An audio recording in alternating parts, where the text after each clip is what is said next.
안녕하세요. 제가 드루킹 때문에 예수회에 대해서 굉장히 관심을 가지고 있긴 했는데요. 우연찮게 성서연구원이라는 곳에서 낸 동영상 조회수가 굉장히 많죠. 이 동영상을 보게 됐어요. 근데 거기에는 그 예수회를 맨 처음에 만들었다, 조직화했다는 그 이그나티우스 로욜라에 대해서 얘기를 하는데 좀 많이 섬찟하고 현재 돌아가는 한국의 상황과 굉장히 연관성이 있는 것 같아요. 그러니까 모두 교활한 방법을 동원해서, 이게 중요하죠. 이 사람들이 교활한 방법을 동원한다는 거예요. 그래서 세계 통치를 하는데 그 정치를 하는 통치자뿐 아니라 상류층 관료를 지배한다는 거죠. 죄송합니다. 그래서 이 예수에서 추진하는 이익을 위해서는 그들의 가장 가까운 사람들, 친구들, 친지들까지도 희생하도록 만들라. 이런 구문이 있는 거예요. 어머머, 세상에 노무현, 노회찬의 죽음이 사실이라면 그런 것까지 막 생각이 나는 거예요. 그랬는데 이제 그래서 이 예수회의 수장이라고 하는 이 로욜라의 얘기를 들으면서 막 어머, 세상에 한국에서 일어나는 것과 얼마나 이렇게 비슷한 일이 많을까라고 생각을 했는데 예수회가 이제 나쁜 조직이다라고 하는 사람이 사무엘 모스라는 사람이 있습니다. 그래서 이 사람의 얘기를 들어보면요. 대부분 예수의 사람은 로마 교회의 조직이다. 그랬어요. 그래서 교활한 이중성과 도덕적 원칙을 상실했다는 것으로 세계적으로 유명하다. 이 조직은 기만술로 전 세계를 지배한다는 거죠. 그래서 심지어는 천주교 국가들이나 이탈리아 본국에서도 이들을 감당할 수가 없어가지고 이 조직을 탄압해야 했다. 그런 말을 했어요. 이게 이제 1830년대 그런 자료입니다. 그러니까 전 세계를 통치하려는 이 세력. 근데 이제 제가 지난번에 한번 다른 동영상에서 올렸듯이 그 사사카와가 예수랑 연관돼 있잖아요. 그래서 그 흑역사를 보면은 그 자국 내 일본에서 그 사행성 산업을 일으켜가지고 그걸 갖다가 돈을 아주 쉽게 벌잖아요. 뭐 경마라든가 경륜이라든가 뭐 빠찡코 회사라든가 뭐 이런 것도 다 연관이 돼 있다고 그러죠. 그래서 이런 조직을 통해서 얻은 부를 가지고 그 로마 교황청과 연관이 된 거죠. 그러니까 로마 교황청을 움직일 수 있는 힘이 된 거죠. 일본의 사사카와 재단이. 그래서 현재는 어느 정도까지 그게 힘이 세계적인 기구에 닿아 있는지는 몰라도요. 이 사사카와가 사실은 유엔을 만들고 또 IMF도 관련이 있고 뭐 그런 세계의 유명한 그 기구들을 소로스가 쥐고 있다고 그러잖아요. 많이. 그런데 이제 현재는 점차 그 중요성이 어느 정도 줄어든지는 모르죠. 그렇지만 아직까지 그 홍콩 사태를 보더라도 이 민주당계의 소로스 또 미국 민주당의 돈을 들이부은 사사카와 재단. 지금은 이제 이 노인은 돌아가시고 아들이 셋이죠. 근데 이제 서로 연관관계가 있지 않나. 그렇게 생각할 수밖에 없습니다. 현재 돌아가는 상황을 보면. 근데 한국의 민주당, 더불어민주당, 더 부러터진 민주당 이러기도 하죠. 그런데 제가 이제 이것과 왜 연관을 죄송합니다. 가지고 생각하느냐 하면은요. 제가 우연치 않게도 그 딥스테이트를 폭로하는 이분이 목사님 같은데요. 김일선 목사라는 분이 미국에서 활동을 하시는 분이 있더라고요. 근데 뷰어수도 굉장히 높고요. 그 한국의 그 일루미나티인 삼변회라고 그러죠. 삼국회의 16명의 명단을 이분이 공개를 했더라고요. 근데 막 목소리가 막 씩씩하시고 이래가지고 제가 들어봤더니 굉장히 그 일리 있는 말을 하는 거예요. 그래서 16명 중에는 누구누구가 있나 봤더니 그 나경원은 김무성과도 친하다고 합니다. 김무성은 또 문재인 대통령과도 친한 사람이죠. 그래서 이 나경원이 있고요. 두 번째로는 풍산그룹 유진이라는 사람이 있어요. 류진이라고도 하지만 이 그룹의 특징은 방산업과 연관되어 있는 그룹입니다. 뭐 구리산업을 일으켜가지고 박정희 때부터 뭐 총알 만들고 그런 산업으로 키워진 것인데 지금 부시와도 친하고 그리고 유시민과도 호형, 호재를 한다고 스스로 유시민이 말한 적이 있어요. 유진에 대해서는. 때문에 이 영향, 그러니까 이 영향을 많이 받고 있다는 것이죠. 부시 라인의 세계화 세력인 삼변회 속에 일단은 유시민이 들어가 있다고 볼 수밖에 없어요. 뭐 유시민이라는 이름을 내걸지는 못하더라도 뭐 그 친한 관계를 통해서 여러 가지 정책을 쓰겠죠. 그리고 뭐 다 아시다시피 글로벌리스트인 삼성의 이재용이 있고 홍석현이 있고 삼성경제연구소장이었던 정구현이라는 사람이 있고 김앤장 쪽 사람도 있고 롯데그룹의 신동빈, 효성그룹의 조성리, 현대의 정몽준 이 세 사람은 현재 롯데랑 효성은 미국에 많은 투자를 했죠. 그래서 트럼프도 굉장히 좋아했고 그러죠. 그래서 이 세계화 세력은 민주당뿐 아니라 미국 공화당과도 긴밀한 연관을 갖고 있구나. 그냥 글로벌리스트구나. 이렇게 생각하시면 될 것 같아요. 그리고 아무래도 경제에 관련해서 김기환이라는 서울 파이낸셜 포럼 회장도 들어가 있고요.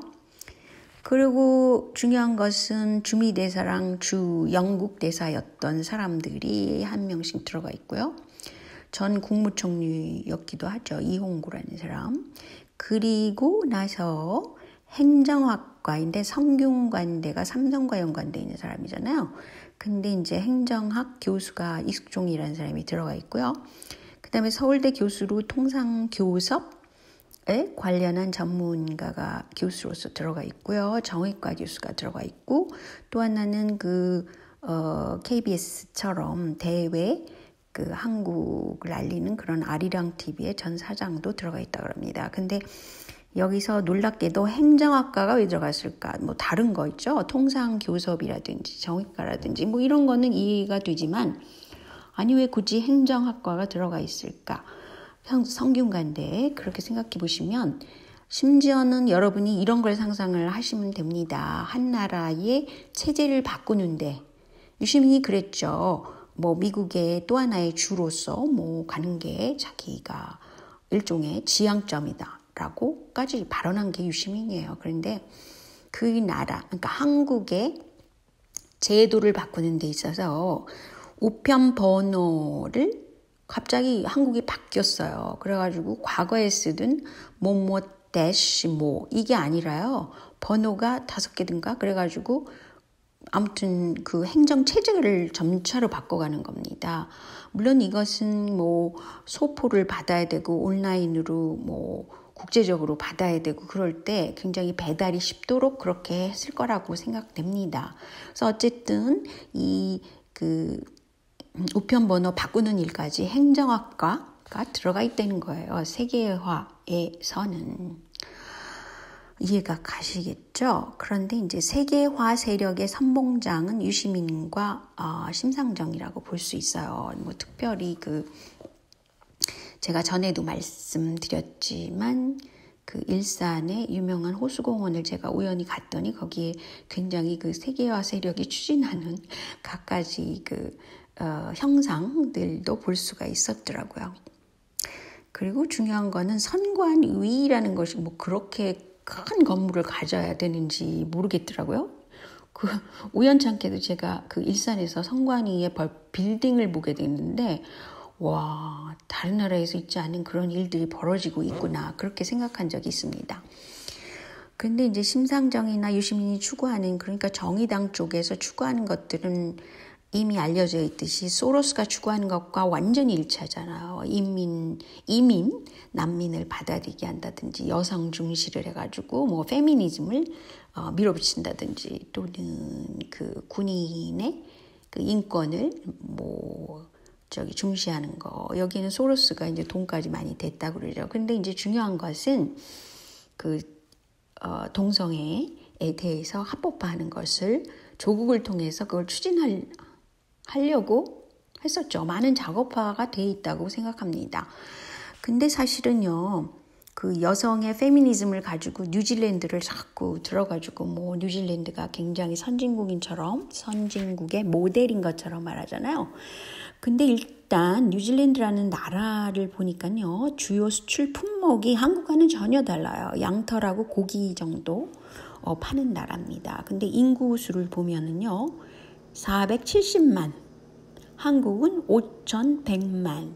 이게 잽이 안 되죠. 쉽게 얘기해서. 그런데 이렇게 막 비교를 해가지고 마치 뉴질랜드의 상황이 한국에 굉장히 적합하다라는 걸 밀어붙일 때는 뉴질랜드를 쓰고, 또 그 비례대표제를 쓸 때는 또 독일 사례를 쓰고 이래갖고 이것저것 막 붙여가지고 한국이 그쪽으로 나가야 되는 것처럼 미디어 플레이를 계속 했었던 것입니다. 그래서 결국은 뭐겠어요? 노령화 사회를 만들고 저출산 사회를 미디어를 통해서, 또 특별히 그 연예인들을 동원해가지고 굉장히 이 작업을 꽤 오랫동안 했던 것입니다. 그런데 이제 이 저출산 고령화의 문제는요, 노인 인구가 전체 인구의 수를 볼 때 노인 인구가 너무 많아진 것이 이제 문제가 되잖아요. 근데 노인들은 잘 아프고 또 연금, 보험 이런 문제가 많이 들고 의료케어에서 건보 이런 걸 많이 쓰는 그런 인구들이란 말이죠. 그래갖고 드디어는 최근에 2019년 12월 19일입니다. 문재인 케어가 쇼크다. 20조 건보 재정이 2년 뒤에 바닥이 난다. 그러면서 기사화했더라고요. 근데 이렇게 기사화하면 뭐합니까? 대안책 없이 이렇게 기사화한다는 것은 젊은 그런 그 인구를 동남아에서 받아들여야 된다. 이런 쪽으로 나가거나, 또는 재정 적자 폭이 커진다. 가계 적자뿐 아니라 이런 걸 말하려는 것인데, 이 작업 말이죠.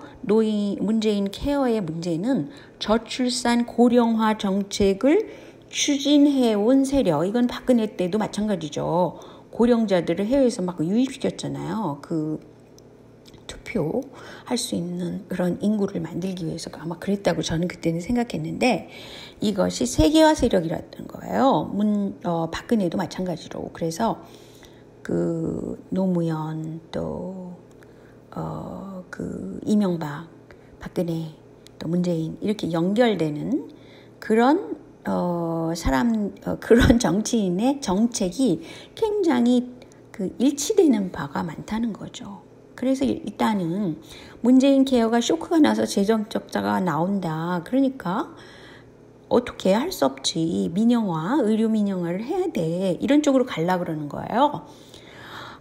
그런데 이제 의료 민영화 쪽으로 가게 되면 이제 한국이 미국처럼 심각한 문제가 나타나게 되겠죠. 그런데 이렇게 개인 보험을 들어가지고 의료를 해결하고 이런 정책으로 갈 때 삼성이 수혜 기업입니다. 그래서 죄송합니다. 유시민은 의료 민영화를 굉장히 추진하던 그런 사람이었어요. 그래서 이게 소위 아다리가 딱딱 맞는구나. 그렇게 생각할 수 있죠. 게다가 이제 국산 투표기, 그러니까 선거 자체가 이게 굉장히 비민주적으로 조작된 그런 투표기를 해외에 막 수출해가지고 이게 문제가 생긴다. 이런 거죠. 제가 이제 목이 좀 칼칼하기 때문에 오늘은 여기까지만 할게요. 안녕히 계세요.